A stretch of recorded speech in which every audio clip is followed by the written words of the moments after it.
Hey, what's up everybody? Shedmoki here. Today I'm doing a patch notes review for 8.3 in SMITE Talons of Tyranny. I actually didn't know it was called that. But yeah, just before we get into it, I was wondering if you guys would prefer if I did the patch notes review the day the patch notes dropped. Say this was 21 whole days ago until this dropped. Or should I do it the day of the patch? I was thinking actually the day of the patch might be better because not everyone knows when the patch is coming out or even a patch is coming. So then the patch drops and they're like, oh, okay, I gotta go read up on the changes real quick, and then boom, there I am. So maybe that's a better way of doing it. I'm not really sure. And plus this way I also get PTS. Any changes that happen in PTS, they'll be here. So just a quick question about that, but let's get into the patch notes review here. Obviously skins and so on, you know. Oh, and they did this Sobek thing that was awesome, and then ESET as well. Not really a whole lot in the upper half of this here, but okay. Let's get into the Stone of Fall rework first and foremost. So the way they word this actually is they were talking about this. So apparently Stone of Fall was always for Guardians. It was never. It was my impression on the old Stone of Fall that it was a item for mages, and of course you leached magical protections off of your Guardian or whatever. But yeah, actually, if you got it on a Guardian and like you were with a warrior or another Guardian or something, yeah, you would actually get like a shit ton of protections, dude. So they reworked it again. I mean, gotta do what you gotta do. It wasn't exactly the best item in the world. So it costs 2,500, 150 health, 35 power, 30 of each protection. And then when you hit an enemy god with a basic attack, you gain a stack of False Blessing. That's quite the name. Giving you 2% damage mitigation per stack. At 3 stacks, you gain double the damage mitigation and 20% CCR. So, of course, this is just something that stacks up as you're fighting. This, I think, would be awesome on someone like RTO, you know, who's just slamming those auto attack cancels left and right. And, of course, RTO is one of my favorite Guardians anyways. So, kind of made with someone like her in mind who's really, like, in there, you know. Or Athena as well. When she does her full combo, she does a lot of auto attack cancels, too. Who also got a buff in this patch. That's really nice. So, reading this, 2% per stack. 3, 6, 12, so 12% total and 20% CCR. I think this item's okay-ish. The pass is really nice, but I mean, look at those base stats: 150 health, 35 power, 30 of each protection for 2,500. I don't know. I don't think that screams really value to me. I don't know if that's gonna get picked up at all. Maybe there's someone who can abuse it better. Maybe there's someone you rush it on even, but I don't know. I don't see it, really. And then Miracle Renewal also got a rework, 2,400 gold. I think that's the same as it was. Maybe? Anyways, 300 health, a little bit of MP5, 15, and then 20 of each protection. And then when you're hit by an enemy god, you gain a stack up to once a second. So, you know, if you just get hit a bunch of times, you're not going to just stack this instantly. So it increases your protections by 4 every time at a max of 5 stacks. So keep in mind you have to be in combat for at least 5 seconds for this to go off.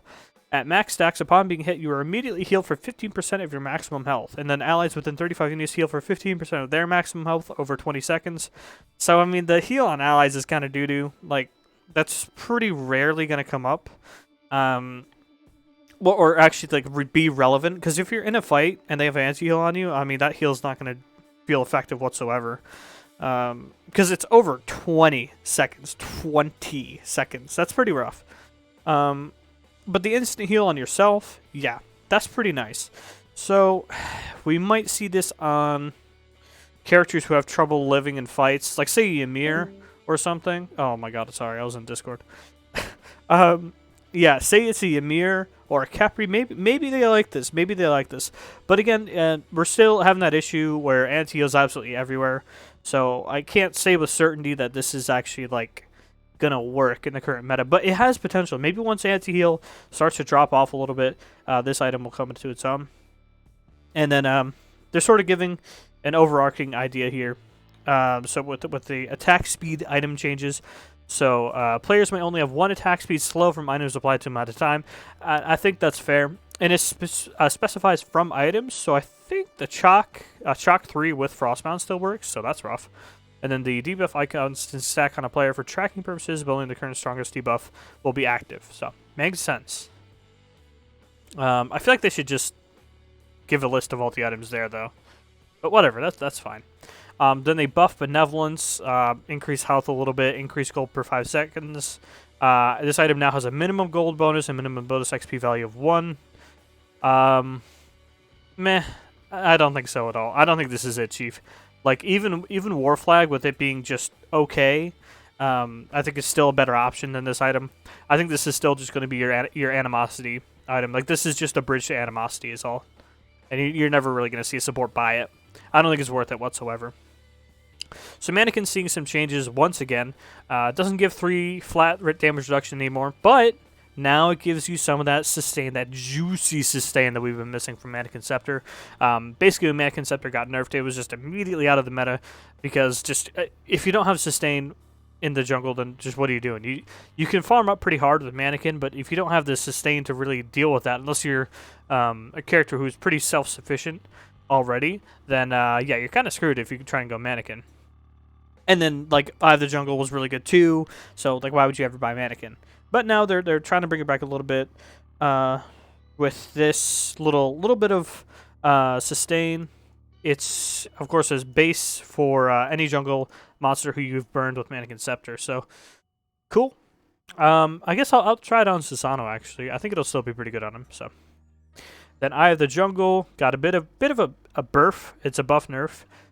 It's mostly a nerf. They did increase the magical power on it for some reason. I mean, this is what made Ao Kuang. This item made Ao Kuang relevant again, being able to use Eye of the Jungle and then just get a high power tier 1 item like tier 1 ring. Had a lot of power on it. So now that's going to be a little like even better, but they did decrease the HP 5, so the sustain's even worse. Just from the base, but while you're in the jungle, you gain 15 HP 5 and 10 MP 5, so it's helping out a little bit with the mana sustain factor that you hear me complain about all the time.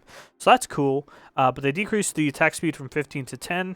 You're really not going to feel that all too much. So I think Eye of the Jungle is still a great item first on junglers.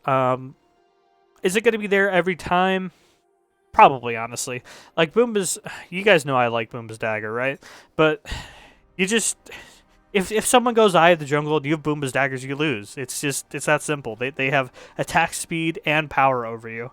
Again, the vision thing on camps doesn't come up too often, but they do have that over you too. All you have over them is a little bit of extra sustain, which gets slapped by the extra damage Eye of the Jungle gives you on jungle camps. But they did nerf Protector of the Jungle, which was that crazy powerful high power increase, gives you 12% extra power while you're in the jungle. So they nerfed the physical power by 10 and the magical power by 20 and decreased the attack speed from 35 to 25. You're still going to see this every game, I think. It's good that they're detuning it a bit because it was kind of crazy, but they didn't detune it that much. And this is still, again, like the attack speed thing kind of comes up on junglers, right? But not that much, actually. So still, the fact that you're giving them 12% extra power is usually going to be enough to sort of tip you over the edge. So I think it'll still be really solid. They just don't want it to be like apocalyptic. So now we're buffing Sands of Time. Fair. Conduit Gem was just the one, but I think Conduit Gem's in an okay place. They're just going to bring up some of the other magical power starter items this patch. So they decreased the cost, thank God. There's no reason for it to be 800. And increased MP5 from 5 to 10. That's great. That definitely gives it it already had a sustain edge over Conduit Gem, but now it clearly has that sustain. So I think that's a really solid change. And of course, just purely from a value perspective. 750, hey, having an extra pot, that can be the difference, you know? So, and then Sentinel's Gift, bringing it up to 600. Thank God. I mean, the thing is, man, with this, it was just like, this is as good, if not better, than War Flag as it is, and then they made it 100 gold less. I don't really know what the idea was there. I don't know why it was 500 gold. Now, Tainted Steel sees some changes. I still don't think you're going to see this in Conquest very much. It's very much, it was already viable in other game modes, but in Conquest, I don't know if you're gonna really see it very often. Maybe in some very specific solo lane matchups, maybe on a very good day in ADC matchup, but probably not going to see this anywhere. They decrease the cost, so you get an extra pot, and they increase the power from on both physical and magical by 10. That's cool. Brings it more in line with the other starter items, and it of course gives you a little bit of protections too. So it's kind of like a good all-rounder item. It's just you really won't be seeing this, I don't think. It is good value though, but also the upgrades aren't too hot. So I don't know. Maybe someone will figure out some secret sauce, or if there's some matchups where this really is coming into its own, then we could see it. I mean, it's definitely getting there for sure. Like its current stats are really solid. So they basically reworked Death's Toll here, changed pretty much everything about it. So they decreased the cost to 650. 650. That's real nice. That's juicy right there. So that's 100 gold difference, by the way. Decreased health restore from 0.75 to 0.4. Thank you. It was a little high. The decreased mana restore from 1.5 to 1. Good. I mean, you weren't running out of mana in the carry role anymore. So they did increase the power, bring it up to match for Leather Cowl, and then magical power as well goes up by 5. That's nice. So they wanted to basically trade off the insane sustain for a little more power to bring it up to Leather Cowl territory of damage, and Gilded Arrow for that matter. So I think that's fair, and of course no longer heals all towers and phoenixes. Dual players rejoice for that one. So good. I think that's good changes overall. I'd have to play with it for myself to feel. I think it's a really solid change though. I think Death's Toll was already good, and I think this only made it better. Just not for the same reasons it was. You know what I mean? Like it's better than it was for different reasons than why it was good in the first place. Does that even make sense? I'm sorry. So then they nerfed Death's Embrace, the Death's Toll upgrade. So no longer heals off towers and phoenixes, thank you. And decreased the health and mana restore per basic attack from 3% to 2%. Fair. I think that's fair. It's you got to be really careful with sustained items like that, especially with all the attack speed builds running around and everyone's like at 2.5 attack speed all the time. Just getting the maximum potential out of this item that they can, right? So it's good that they're bringing it down a little bit. And then bringing up is a Vampiric Shroud. Decreased cost, brought it down to a more reasonable 750. 850 was just way too much. But they did decrease the sustain from 6 health to 4 health. Remember, this you gain health for every unit you kill. So, good. I mean, yeah, you can't have it be in the same territory and be as effective. In the same territory gold-wise and be as effective as it was. And then they decreased the physical protection from 15 to 10. That's fair as well, I think. And increased the magical power from 15 to 25. Bring that damage back up. I don't know if you'll see it too often. I mean, I think against like physical jungle and like a hunter mid or something, yeah, you're probably gonna see this. But I don't know. Like with Sands of Time on the come up, you're probably gonna see that more. And then with Conduit Gem being Conduit Gem, you're probably going to see that too. But this definitely still has potential, especially in those matchups where it's like, okay, the jungler's just going to gank me. He's going to keep on ganking me, so I got to have something like this. Then, yeah, I can see it. But then I know some people messed around with Guardian Solo with this, so I think that's kind of out of the picture now because it's been moved more to mages. So I think that's done and over with. But you know, you might see it here and there, but I don't think it's quite there yet. I think. Don't quote me on that. So then they increase the buff duration from 8 seconds to 10. I think that's fair. On War Flag and War Banner, I'm talking about. I don't know if that's necessarily the problem with it. It's just that Sentinel's Gift just does too much. And like Sentinel's Embrace, they just do too much for you, and you just kind of need that. You know, you need that in your life. You don't need a War Flag in your life. So I think they need to bring Sentinel's Gift down a little bit. They did a little bit, actually, this patch, just by having the prospect of not having 2 extra potions, basically. They helped that out a lot. They helped this item out a lot just by nerfing that. So I think they don't want to overbuff this. They want to see how supports play with the new Sentinel's Gift. And if War Flag actually takes over, being a little bit better and Sentinel's Gift being a little bit worse. So we'll see. So Cupid, it's a quality of life change. You get a visual effect for when the Heart Bomb is going to stun. I think that should have been in the game when he first came out, but it's good they're finally getting around to it now. Because it's just a guessing game, right? Like, and then like sometimes the Cupid player doesn't even know if the Heart Bomb was going to stun, and that's always awkward too. Now everyone knows when it's going to stun. I think that's completely fair. So mounted archery decreased the post fire of his ultimate from 0.73 to 0.4, but he still needs to complete the post fire animation before he can take further actions. For instance, dashing. So if you guys don't know, his mounted archery, his ult just felt so clunky because basically you could cancel the post fire previously with, like, say your dash, which was one of the coolest little combos about him. Like you shoot your ult and you just dash immediately right after. Get a good slow and then a stun right after it, and then just go ham. Can't do that anymore, and as a result, the current post fire time it just made his ult feel really clunky. So they're reducing that a little bit, but they're still not allowing you to do that really cool ult dash combo anymore, unfortunately. Actually, I didn't even read this one. I just assumed it was quality of life or something. But okay, set will no longer trigger item effects that activate after using the ability. For instance, Hydra's Lament, Boomba's Hammer. Thank you God. I remember, I forget which highlights it was. I had Soul Eater Hydra's set, and I just like 1v3'd people just left and right with my ult, and just spamming spawn of set with Hydra's. It was kind of ridiculous. I mean, it was definitely a pub stomp situation in that particular video, but yeah, it was pretty bad. Oh, I was supposed to play set for someone. I'll do that tomorrow. Yeah, that was rough trying to play against a set who had like Boomba's Hammer and Boomba's and Hydra's Lament. Yeah, and then some Mulan changes. Good, thank God. They increase the slow duration on her too, which I think will be helpful because it's like the easily confirmed CC in her kit is her slow. So, well, I guess her ult too, which we will get to.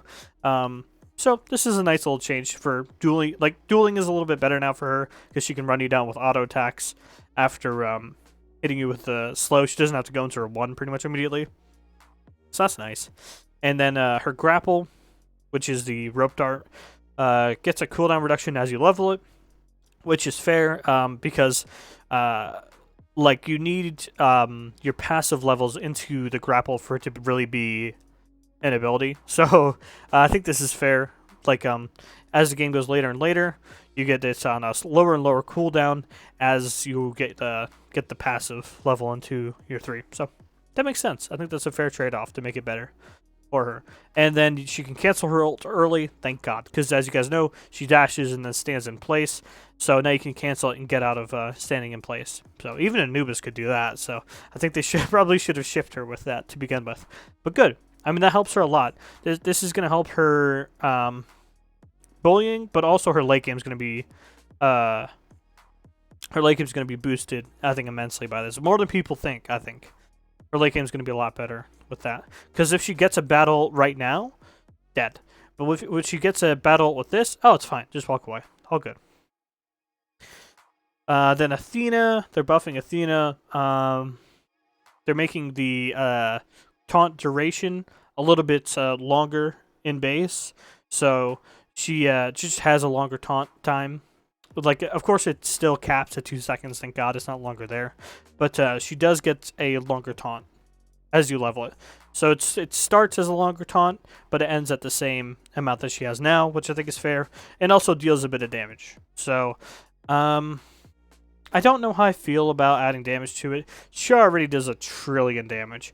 Her, if she dashes on you, gets a reach, 3 reach, taunt, reach. Doesn't even have to hit the second part of the 3. It does a lot of damage, so I don't really like the implication here. Maybe I'll do some Athena jungle. I mean, that's classic right there, Athena jungle. I want to do that now.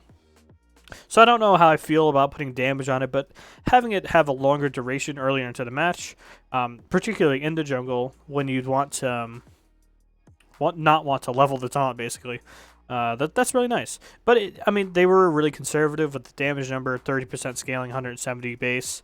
That's not too bad, but yeah, I don't know. I don't like the thought of getting a Athena ulted for 900 and then just 3-2 reached for all my HP. But then Horus, they changed the cooldowns of his 1 and his 2, his knock up and his dash. But by about 1 second each. And of course, since the cooldown lowers as you level them, the cooldowns at each respective level are lower. That's nice. It's not really his problem though. It's just that he's very, very slow and gets caught out rather easily. In my opinion, that's the problem with Horus. And his ult is like useful 5 out of 10 times. It feels like, like 5 out of 10 times it feels like there's a use for the ult. Then the other 5 out of 10 times it feels like, okay, well, I just can't ult here. This just isn't a good ult opportunity for me. So I just can't use it this fight, and therefore you just become a lot less effective, it feels like. So I think that's the problem with him. They want to be easy. They want to take it easy with Horus because he does do 1,000,000,000 damage early. He's a dangerous character, honestly. He can do a lot with that ult if it's effective in that particular situation. When Horus ult is good, it's really good. So they want to be careful with Horus, not overtune him. So I understand this, but I don't think it's not necessarily the wrong direction. It's just the wrong place to be looking is his cooldowns, I think. These were really high, though, to be fair. They were really high. So AMC increased max hives from 6 to 7. That's nice. Like, hive management is actually a lot more important than people realize in AMC. So maybe this is making it a little bit more lenient, and then the people who are already really good with their hive management can get even more use out of it. So I think that's fair. They increased slow on his honey by 20 to 30. That I don't really like. Ugh. AMC honey is so annoying to deal with. But, I mean, from the perspective of the AMC player, that's really nice. It's his basic lock is like his only lockdown tool is like a slow, and then he cripples you in the slow, or he cripples then slows you. It's the CC he has. So, I understand why they want to make that better, and I guess maybe we'll see people level honey again. I hope not, but yeah. It's a good change for AMC, but as the person against AMC, it's very unfun. So now my boy Shablanque, hey, we getting a buff. They're basically changing the ways poison darts work. Increased max darts enemies can be hit by from 3 to 5. So basically, if they're in your face, you're going to hit 5 darts on them instead this time. This affects hit damage only and is reduced on extra hits. Poison still does not stack like it used to. Increased max darts fired from 10 to 15. Nice. That means your enemies are more likely to be hit by it, including minions, though. So I'll have to test it for myself, see how that feels. This creates much smaller gaps between darts at max range, higher likelihood to hit for more hits. Because basically, if you tag someone, the current one, if you tag someone with 1 dart, like they're not gonna feel that at all, and it's not gonna be very effective. So I can see what they're doing with this. Don't want to overbuff Shablanque ever, because when he's meta, he's really hard to deal with. But yeah, I like that. I like trying to change his 2 around a little bit. And increased power scaling on Thor's final hit of his 3 from 50 to 60% scaling. That's nice. I think Thor is... I definitely overrated Thor. And my boy Sasana, for that matter. I overrated both of them pretty hard, I think, in my tier list at the start of the season. Thor actually isn't as good as I thought he was, but I do think he's still really solid, and this is just going to give him a little bit more finish-off potential. Soul, so heat now takes longer before it starts to decay from 4 to 6 seconds. This is extremely helpful for Soul, because her stim is attached to that really wonky and weird passive. It's just so unfortunate and so inconsistent. Oh my god. My bad. Anyways, oh, my internet's down. Oh my god, you guys are witnessing my internet go down in real time. Sorry. Okay, but yeah, her stim being on this really weird passive, it was cool when it first released, but now it's just seen as just really inconsistent and really gimmicky. So unfavorable for her, but this is obviously going to help her out a lot. They may want to look into changing the way her passive works as a whole in the future, but for now, this is a good band-aid. Opwash gets some love, thank God. They didn't make it so his 1 is smaller now, but well, actually, I didn't even read this. So we are focusing on how we can improve this. Not pushing too far, not the most. Okay, well, they did not talk about how his 1 clips on pretty much every single wall now, but whatever. Hollow Ground increased healing 5% of max health to 7%. That's fair. Yeah, that's when he eats his corpses. He gets more health. That's cool. And increased initial damage scaling from 10% to 20% on corpse explosion. Okay. Yeah, small band-aid fixes, I think, before they put in a real fix. Obviously, this is not this is not them saying Oplash is good now. See, they just want to teeter him towards balance. I think is the idea. They don't want to obviously overdo it because when Oplash was a meta, it was a mess. So they want to teeter him towards balance, not just overbuff him. Loki, on the other hand, gets another buff. Like, bro, people called me crazy when I said Loki wasn't good when he released, and they've done nothing but buff the guy since his rework got released. So I'm not saying anything. I'm just stating the facts. He's gotten buffed. This is his 4th or 5th time since he got reworked. But anyways, he now has 195% scaling on his 3. That's a thing. I don't know why it does so much damage now. I guess there's like, alright, the ability's shit. This is the worst ability we've ever made. We make Loki attack with an ice cream cone. What can we do here? Boom, make it do 1 billion damage. I don't know. This I feel like is a band-aid fix for an ability that isn't very good, but I mean, people really seem to disagree with me on that. They think the ability's solid. They think Loki's solid. I think Loki is solid as a character, but I think his Flurry Strike is a terrible ability, and they just slapped more damage on it to make it feel better, I guess. But I don't know. I think this ability's just gotta go. I think it's trash. I mean, maybe now it's not trash because it one-shots people, but that's not really a fix, just making it do 1 trillion damage. Whatever. You guys know I hate Loki. Anyways, that about wraps it up for the patch notes. I think it's a really solid patch. They've, of course, already addressed most of the Hunter items, so they don't want to overdo it and just nerf Hunters into the ground. They've actually touched up on some Hunters that were unloved, like AMC and Shablanque and Soul, and put a Band-Aid on Soul and Opwash, trying not to overbuff Thor, trying not to overbuff Horus, trying not to overbuff Mulan. Just trying to make these characters a little bit more relevant, which I think is cool. And then push some start items around into more accurate directions, I think. Really good patch overall. I'm just not thinking that these particular items are going to be very good. These reworked items, I don't think they're going to do much, really, unfortunately. I am excited to try out Mannequin Scepter. I might try out Mannequin Set tomorrow. That'd be cool. Yeah, I think I'll do that. This is a little long, but I don't really feel like there's too much for me to edit out. So, unfortunately, I think I just got to learn to talk less. So, that about wraps this up. Thanks for watching.